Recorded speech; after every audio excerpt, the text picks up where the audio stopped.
to my ears, this is very, very disappointing news. The WBC have formally announced that Bermane Stiverne is the mandatory challenger for Deontay Wilder, and that the two sides have to start negotiating from today.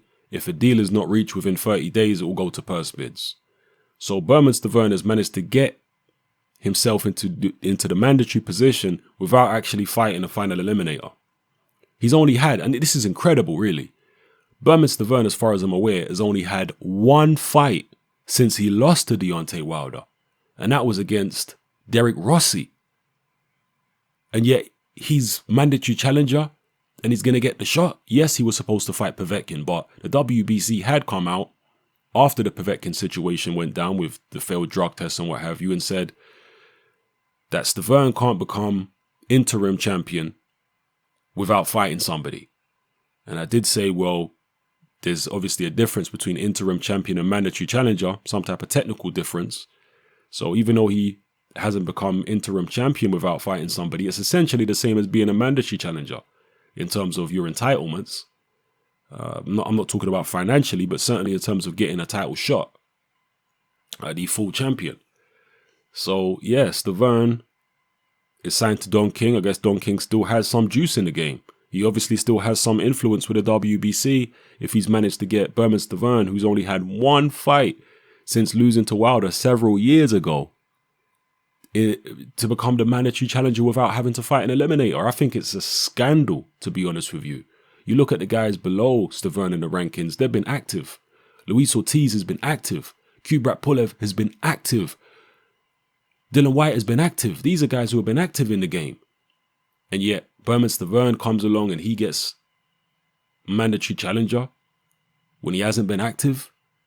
You know, I think it's disgraceful, to be honest with you. And yeah, I don't like it. As far as the way I see the fight going between Stiverne and Wilder, I think it will be a repeat of the first fight. In fact, it might even be a more decisive win for Deontay Wilder second time around than it was first time, because of the fact that Bermane Stiverne has been so inactive. You know, you can't expect him to be better than he was first time. He's hanging his hat on this idea that he was dehydrated and all this kind of stuff. I don't buy it at all. You know, they apparently tested him for dehydration after the fight. Well, if you go 12 rounds, of course you're going to be dehydrated.